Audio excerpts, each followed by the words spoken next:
interaction sociale et prévention de troubles neurocognitifs. Qu'est-ce qu'un trouble neurocognitif ?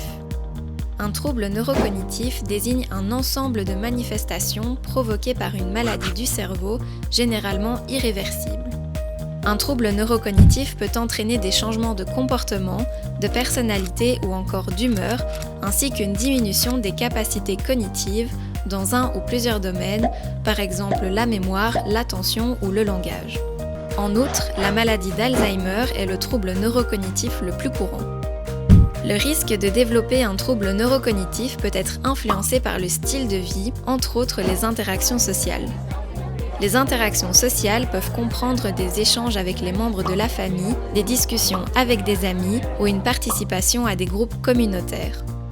Des modifications observées dans le cerveau des personnes socialement isolées seraient associées à un plus grand risque de développer un trouble neurocognitif. On peut donc agir sur ce risque en ayant une vie sociale plus active afin de prévenir les troubles neurocognitifs.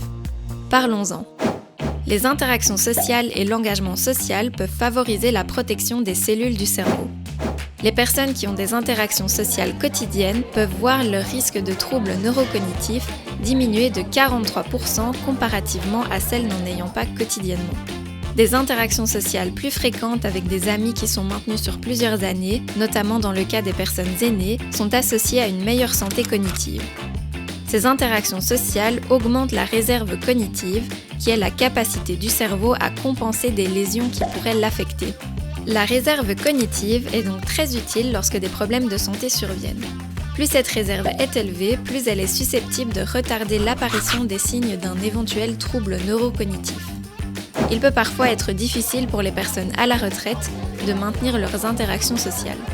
Voici donc quelques suggestions pour une vie sociale plus active et comportant davantage d'interactions sociales. Profitez de chaque période de fête pour rencontrer des membres de la famille et des amis. Ces moments vous permettent de sortir de votre routine quotidienne. Participez aux activités offertes dans les centres communautaires, les organismes bénévoles, les bibliothèques municipales. Informez-vous auprès d'organismes de services communautaires ou de municipalités. Faites partie d'un organisme bénévole ou d'un club social qui rejoint vos valeurs et intérêts. Le bénévolat est une façon épanouissante de maintenir votre implication sociale et des interactions sociales en aidant les autres avec fierté. Les clubs sociaux peuvent vous encourager à effectuer les activités que vous aimez comme la lecture, les activités physiques, la musique ou autres. Effectuez des exercices physiques, idéalement en groupe. Cela vous permet de ne pas rester seul et de rencontrer d'autres personnes. Adoptez un animal de compagnie si vous les aimez. Cela procure un sentiment de bien-être, particulièrement si vous vivez seul, et peut s'avérer complémentaire aux autres activités permettant des interactions sociales.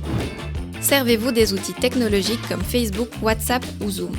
Ainsi, vous restez en contact avec vos proches et interagissez aussi avec des connaissances.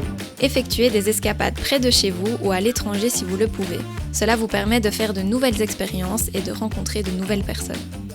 Une vie sociale active favorisant les interactions sociales pour une meilleure santé cognitive.